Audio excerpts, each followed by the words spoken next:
The American people are weary of war without victory.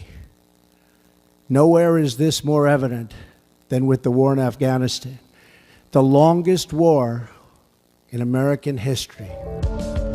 America has been at war for 16 years now, but is the world any safer? And more importantly, who has benefited from these wars? Because it certainly hasn't benefited people like you and me.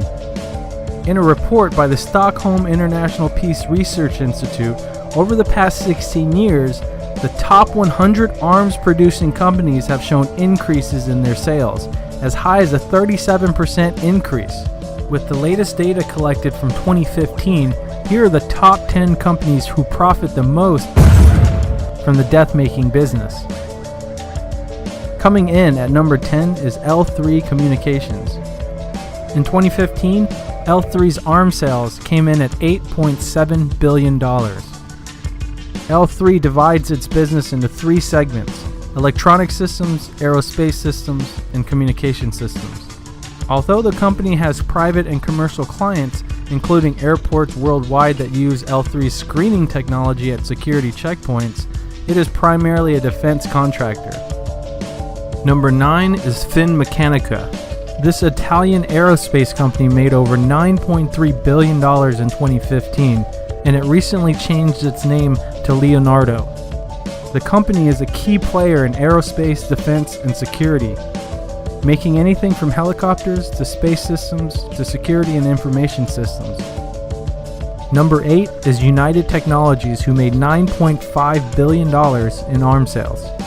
Their aerospace division develops and manufactures a range of military technology, from submarine stealth composites to fighter jet ejection seats, including engines used in the F-22 Raptor and the F-16 fighter jets. Number 7 is Airbus Group, who made $12.8 billion in 2015. Europe's largest aircraft manufacturer has three divisions: commercial, defense and space, and helicopters. It's the largest helicopter manufacturer in the world, with most of its helicopters for military purposes.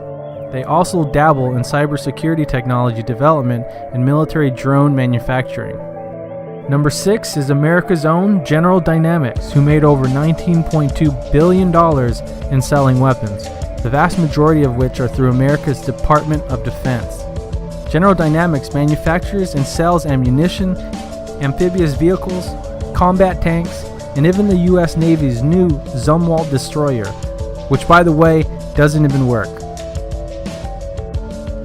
Coming in at number 5 is Northrop Grumman. Total sales came in at $20 billion for 2015. Northrop was awarded an $80 billion contract to supply the U.S. military with 100 long-range strike bombers. This is the biggest deal from the Pentagon in more than a decade. The company's arms sales include the F-35 fighter jet program, the Advanced Hawkeye aircraft program, and the Saudi Arabian Ministry of National Guard training program. Number 4 is Raytheon. Raytheon's 2015 arms sales topped out at $21.7 billion. Based in Waltham, Massachusetts, Raytheon is known for its missiles and missile defense systems, which are really missile offense systems. 13 countries use primarily Raytheon air and missile defense systems. In 2015, Raytheon purchased cybersecurity provider WebSense for $1.9 billion. This deal is an indication of Raytheon's effort to diversify and move into commercial markets, because, killing people isn't enough. They need wage slavery too. Number 3 is BAE Systems, making $25.5 billion in 2015. 93% of its revenue came from defense contracts. They manufacture a wide range of military equipment, including warships, munitions, amphibious combat vehicles, and fighter jets. Cybersecurity and intelligence services also comprise a small share of the company's business. BAE Systems is a British company, but its biggest client is the United States.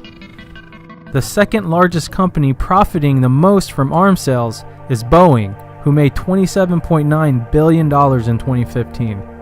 Although most of its revenue comes from commercial airplanes, about 1/3 of it comes from defense, space, and security operations, which still puts them in second place.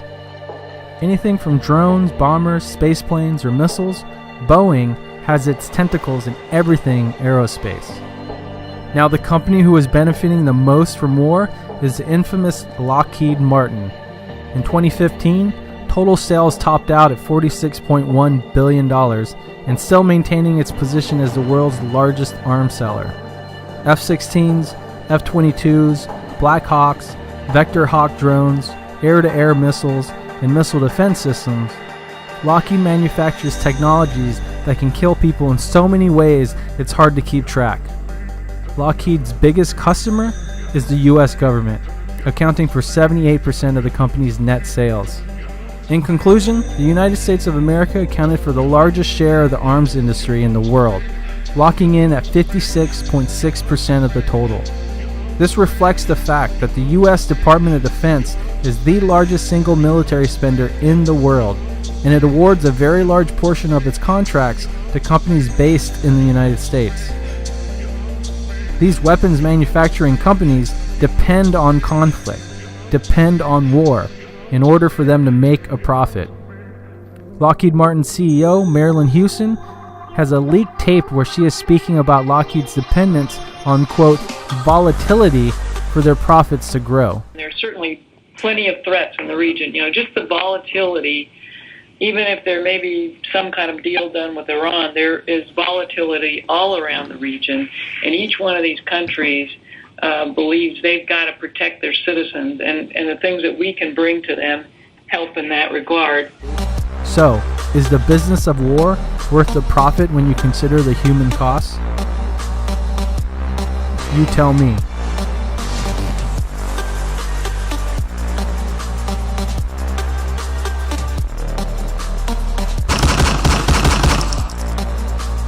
Hey folks, I hope you enjoyed the video. I certainly learned a lot while researching the facts behind this video because, educating ourselves is the best thing that we can do if we want to fight this massive war machine, this massive military-industrial complex.